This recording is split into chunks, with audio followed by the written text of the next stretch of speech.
Welcome to the Signature Sip podcast, a real estate podcast with myself, John Steingraber, and my beautiful wife, Michelle Pais. Cheers to the beginning of Signature Sip. I feel like now we're back and we have a lot to give. We have a lot to offer. Till this day, by the way, I have to say, the excitement happens the second I land the deal, not when I get paid. It's the art of the just landing that up. Right, it's the chase. Not only are we going to be giving a lot of wisdom and knowledge and experiences and stories, but we're going to bring on guests. I bartended, babe, so something that you and I have in common, even though... Babe, you bartended for how long? 3 months? A day or two?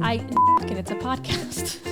So you were like eating a 𝗨 in Emily's bakery. I think I was having a pastel de nata. Okay, pastel de nata. And a galon. And if you're a realtor, if you're an investor, you're going to want to subscribe to this podcast. Welcome back, everyone. Another episode of the Signature Sip with my co-host, John Steingraber. Hi, baby. Hey, babe. You didn't even say your name. Well, I'm hoping everyone knows who I am by this point. I mean, how many podcasts are we? What do you mean? How's everybody going to know who you are? Okay, well, my name is Michelle Pais. Babe, you're famous, like semi-famous in New Jersey. I'm relatively famous. That's it. Is that what? there's in the realtor population. I'm realtor famous. Oh, man. Welcome back, everyone. My name is Michelle Pais. There you go. And I am the co-owner of Signature Realty NJ and team leader of the Michelle Pais group. And my partner in life over here, John, across from me. Hello, everybody. Thanks for joining us. Today we have a cool topic. Yeah, networking. Yeah, we're going to talk about how to grow and build your business in 2024 with networking, hosting, and joining networking organizations. Yeah, so I have to admit, networking has never been my thing. I always spent money on advertising and marketing and really doing a lot of... outbound. Yeah, and basic stuff, like just going back to basics with picking up the phone, calling, cold calling. Sometimes I would knock on doors. Obviously, I spend a lot on marketing, but networking is something that I never really did. And if I can go back in time, that's one thing that I would devote a lot of my time toward. And listen, it's never too late to start, but there is definitely a power in networking, and I just never did a really good job with it. But you have. I mean, you have a whole social networking NJ area SN. I mean, talk about networking. I met you there, right? So, but you are a believer in networking. So I think this topic applies more to you than to me, because I don't know if I'm an expert I'm not the master networker. No, I don't think either of us are master networkers. I think what people can get and learn from us today, I mean, some of your best relationships that you currently have right now are giving you the most opportunities in one of the toughest markets that we've been in as far as inventory is concerned. So, when marketing and direct mail doesn't work as well, right, you rely on those relationships more. And that's what this is all about, right? We're in a market where there is there's a limited amount of people that are looking to sell their home, right? We have a ton of buyers, right? That's easy, right? You could get buyers off the internet. You can buy buyers lists. You can do all sorts of stuff, but inventory is not easy. But one thing that is, I think everybody can agree on, that sellers don't always hire the number one broker. True. Sometimes they hire the person that they relate to the most. 1,000%. Right? That they have the most rapport with, or that they trust the most. Right? It's not always, and it's interesting. Me and you were having this dispute the other day in the car, remember? That's right. Yep. And I was like, look, everything is about relationships. Yes. And you were like arguing with me. And then I gave you a bunch of examples, like not everybody goes to the best doctor. Yeah, of course, if you're going to have like a surgery, are you going to go, and try to find the best doctor? Of course. And there's a limited amount of them, right? And they're highly, they're highly talked about, right? But when you're talking about your primary doctor, I mean, how many people have bad primary doctors, right? They just go to that doctor over and over again. Some people have mediocre dentists. Some people have, they don't go to the gas station. Like I go to the gas station down the street here. You know why I go to the gas station? It's the most expensive one around. No, that's not why. I like them, right? I like the owner. I've talked to the owner. Like, I know that they're charging me like probably twice the amount of money when it comes to any sort of maintenance on the car, like oil changes, things like that, than I can get from other people. But I still do it with them. Why? Because I like them. I like the owner. He's like, yeah, I bought this place, to retire, and I'm, this is where I'm going to die. Like, and he's just like, he runs it, nice and clean. And, I think some of his family members like pump your gas and, they clean your windshield and they smile and they speak English. And it's like, I think I like that, right? It's just like a small business owner that cares about his business, and I want to support him instead of supporting Exxon down the street where the guy's like, doesn't even say a word. You give me your credit card. You're like, 93, please. And he's like, and he just walks away and pumps your gas, right? They could care less. So it's an interesting thing that when you're building your business, you have to remember this isn't all about numbers, right? It's not all about the production that you do. And you've been able to build your entire business around that concept, right? And I think that's good and it's worked for you. But when you're talking about the majority of people, right, where they're not the number one agent, they don't have all these, accolades and awards and stuff, it's really just building relationships with people and getting people to like you and, being authentic with them and genuine. With me too, and I'm actually an introvert, and I didn't realize how much of an introvert I was until you pointed it out. I don't know if I'm comfortable around people, I'm comfortable in crowds, but I'm also, I think because I'm so, I'm constantly talking to people on the phone and meeting people all day, I'm always on that. I just don't have the energy to go to these networking events where, you're literally spending hours there just networking, meeting people. I'm exhausted from all the other stuff that I'm doing during the day. So I think that's one of the reasons why I never really got into it, because just the time that it took for me and just getting to the point where you're like, at the end of the day, you're just tired and you just want to come home, light that candle and just, put your PJs on and chill. But I can definitely see how important it is. I mean, we just had a guest here, Darwin, he's just a master networker. He's everywhere, right? Everybody knows who he is. He puts on events, and I think that's great. And listen, I am not perfect. I have made mistakes. There are a lot of things that I would have done differently, but one thing I would definitely say is I would do a much better job of staying in constant contact with my past clients, because I do have a very large database, and networking. I would find a way to just be more involved in networking events. And one of the things this year that the team and I are working on is holding seminars for buyers and sellers, right? And that's just that's a good networking campaign. What you like is direct to consumer. That's the reality. You don't want to nurture business relationships as much as just getting people to call you directly. Well, like you enjoy getting, because we've been doing seminars, and when it's a direct to consumer type of seminar, you like it. Yeah. Right?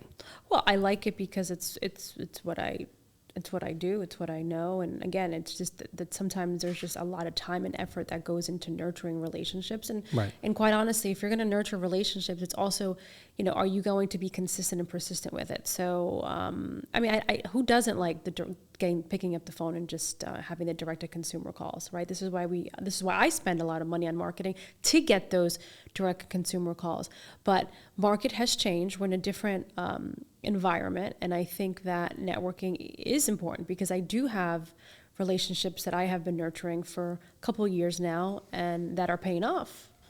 Right? Because we put that effort and everything else into it. So, I think meeting people that are in strategic positions, I think, is vital, right? So like if there's somebody that owns a business, for example, does that business have a preferred realtor, right? It could be any type of business. It doesn't really matter, right? But if you're part of the Chamber of Commerce, that's an event that you can go to. If you go to like my events, njresn.com, it's the New Jersey Real Estate Social Network. I mean, you could meet agents to recruit, right? If you have a downline, right? And you get a benefit for recruiting people there. You can meet real estate investors that are flipping properties or buying and holding properties or doing commercial real estate. You have the Property Owners Association event, where there's a ton of landlords there, right? You can help them rent their spaces out. If you're a property manager, it's a great, organization to be a part of. And if you're a commercial real estate agent, it's perfect, right? I mean, there's a slew of different events. There's the New Builders Convention, right? There's tons of conventions in Atlantic City. I just got an email the other day for a wedding expo, right? Great place to meet buyers that, are first-time buyers and invite them to your first-time seller, seminar or first-time buyer seminar. There's so many events. If you put your networking hat on and you go, okay, who can I network with? How can I network with them? There's a ton of organizations. If there's something that you're looking to do, kind of like me, I went to like maybe 4 or 5 networking events for real estate investors when I got started.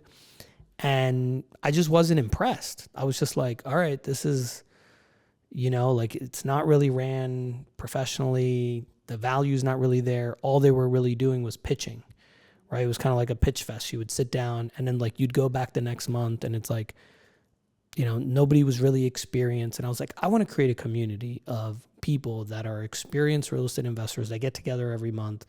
And it also allows new people to come in and actually learn something valuable, build your team with the vendor sponsors around the room, and let it be something where people can like feel like they're part of something. And that's what we did. Since March of 2008, we built that organization, and I've gotten countless opportunities from that. I've raised capital from it.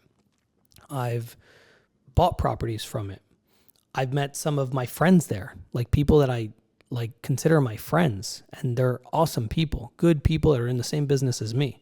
A lot of times you can't relate to, right, your friends because they just have a job. Right. So, that's an opportunity for that. And of course, just tons of business opportunities.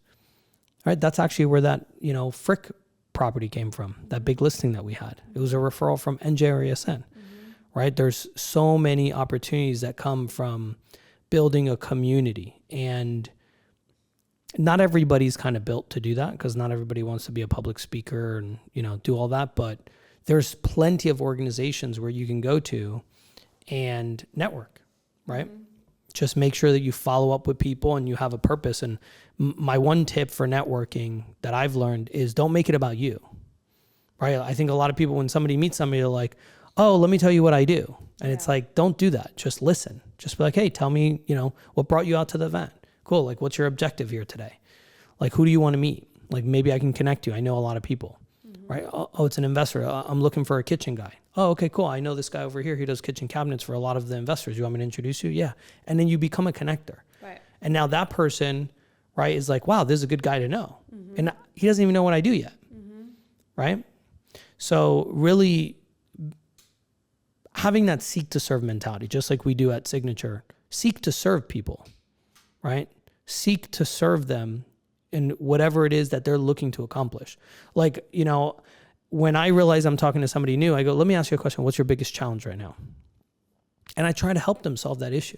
Well, I don't have any marketing. Hey, let me send you my letter that I send out people that I get a good response rate to. What's your email?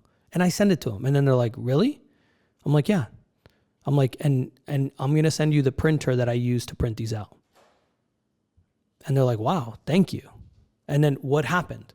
I built rapport. I built trust, right? If that person wants to list their home, right, are they going to probably call me now if I keep in touch with them? Yeah, right? Be of service to people. Don't try to take from people, right? If you go to the bank and you haven't put any money in the bank, can you make a withdrawal? No. Only after you've made deposits into your bank account can you get a withdrawal from your bank.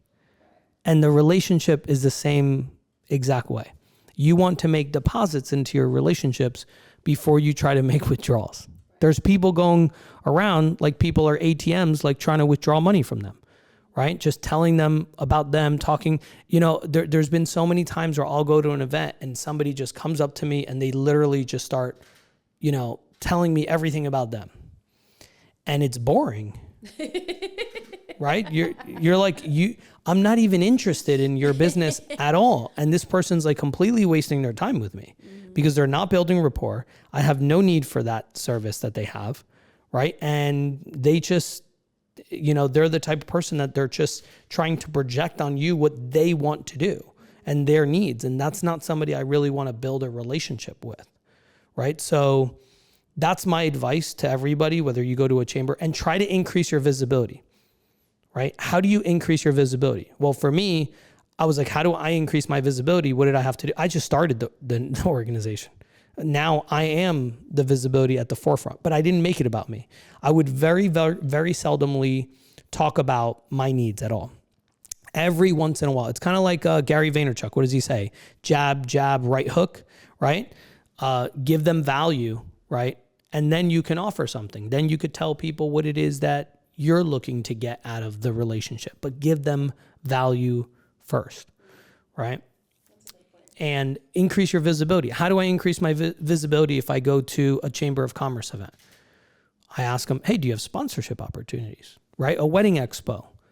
What am I going to go around and start talking to people? Hey, when's your wedding, right? Like, have a booth, right? Purchase, spend $1,000 at Triple Play, right? The Realtors Conference that we do in Atlantic City. We had an unbelievable booth. We had so many people at our booth. Literally hundreds of realtors stopped by our booth and gave us their business card.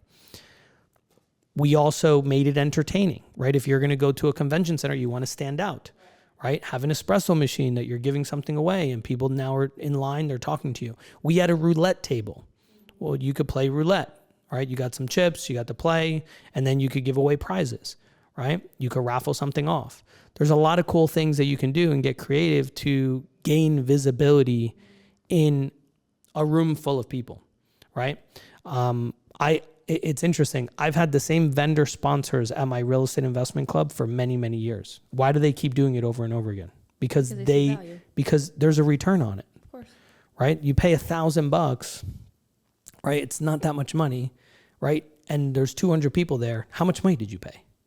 Right? $5 per person, right? You would pay for that on Facebook for random strangers. Now you could shake people's hands, get their business card, and have a conversation with them. That's valuable. Imagine being able to pay $5, right, for your ideal customer. And if they're a business owner, right, that's a person that could potentially give you a lot of business. They have customers, right? And if they potentially need your service, like a hardwood floor guy, right? He just gave me a listing. Right? He's a business owner, right? He's talking to people. He's sanding and refinishing their floors, installing new floors. A lot of people get that done before they put their house on the market, right? Hey, who's your preferred realtor? And you talk landscapers. They're dealing with homeowners all the time, right? You network your way to business. And that one person could be the lifetime value of the referrals of one person. Imagine what it could be if they give you 2 referrals per year for 10 years. That's 20 deals. Right. How much money do you make? That could be a $200,000 relationship. Right. Anyway, I'm talking way too much. No, it's okay. You're just sitting there listening. It's the John and John show. No, listen, I'm listening because, like I said, this is really not my forte. I have never really networked at all throughout. I mean, I shouldn't say at all. I mean, I've done networking events, but this is not my go-to. This is not the space that I'm very familiar with. You're a lot more experienced than I am in regards to the networking space. But I do think it's important that people put themselves out there, that attend events, being in the right room, power of proximity, build those relationships with attorneys, with mortgage reps, with anyone that's builders, contractors, right, architects, designers. There is a power in proximity to these people, because these people will hopefully in turn start referring you, and one hand washes the other, right? So there definitely is. It's important, and I just think one thing that we are starting to do now is we used to do the client appreciation event, so we stopped doing that. I think during COVID we stopped doing that. But also this not only is great for networking, these are obviously client appreciation events, or events that are put on typically once a year where you invite your past clients. Why are these important? It puts you in front of them. If they had a really good experience with you, it almost, it's a reminder to, hey, don't forget about me. I'm still in the real estate business. And so this is something that we're going to start doing more and more of. I found it very valuable. And also, guys, check this out. When you're holding these client appreciation events, hire a videographer, get them on camera to do a review. There was one client appreciation event that I did, and someone left me the best review It was a 5-minute long video testimonial. Until this day, I use that review when I go on. It's an asset. Yeah. So think about that, client appreciation events, and get those testimonials on camera. Because with reviews, listen, here's what I say. Anyone can write a review, right? It's words. But when you have someone speak them and you get to see their reaction and their heartfelt review about you, I mean, that goes a long way. Right. So there's definitely... and you've added it to the video book. That's right. Right. So we have a video book where you open it up and it's got a video of all of the marketing that you do, and then you have your testimonials. Right. Right. Yeah. So, so that's something that we're going to continue with. And I think you guys that are listening right now, hold those, spend the dollars, hold those client appreciation events. And if you guys are resourceful, have those vendors pay for it, right? Because they're also getting value out of that as well. And another thing that we're going to do is that some of our team members started to do is the home seller seminars. Home seller seminars. So our office in Short Hills, I'm hoping to be open by the summer of this year. We have a little event space within the office so that we can start inviting people from the community to get to learn more about not only Signature Realty, but providing them with value, right? Best time to sell, things you need to do to get ready for sale. What do the taxes look like? Just informing the public, just really being that resource. We're not just a brokerage. We're here. We're educators. We want to educate the public on, everything they need to know when it comes to the sale of their home. And some of these people, they have never sold a home. They've been in their home I just went on a listing appointment yesterday. She's been in her home for 60 years, never sold a house, ever. She bought once. She was a buyer once. So she, when she didn't even know anything about the process, what does the commission look like? What does the process look like? How long do I need to be out? What do I need to do? So I spent hours just educating her on the process. So how many more, her name is Hilda, how many more Hildas are out there? So I think it is very important that, you educate the public, you inform them. No obligation. This is where we are. Come see us when you're ready and if you like us, but at least let me provide that. Let me educate you. Right. You could use that for content for social media. Yeah. That increases your status. Right. A tip at a networking event, go there with objectives. If you're going to go to an event, don't just show up. Right. If they give you a directory on the Chamber of Commerce, be like, I want to meet these 10 people. Find out who the organizer is. Go up to the staff and say, who's the organizer? Who's the person that knows everybody here? Go up to them, introduce yourself. Say, hey, I'm new. Want to join your Chamber of Commerce. Hey, listen, I'm looking to meet as many people as I can to add value to them. Right. I have a slew of different relationships and, opportunities to share with people. What I'm looking for is these type of people. And if that's the organizer, that's their job. Right. Their job is to connect you with people that are already part of that organization that could be a good fit for you helping them and them helping you. Right. So find the organizer, go there with objectives. And if you have a directory before you go there, circle 10 names. And say, these are the 10 people I want to meet. Can you introduce me to them? Yeah. Yeah, for sure. Well, guys, I hope you found some value in this. I know I learned a little bit from John, but there is the power of networking, and I think it's really important. A lot of us take for granted, I myself included, but we're going to change that. So thank you for tuning in, and don't forget to subscribe on YouTube. Check us out on Spotify, the Signature SIP podcast, and we'll see you on the next one. Thanks for joining.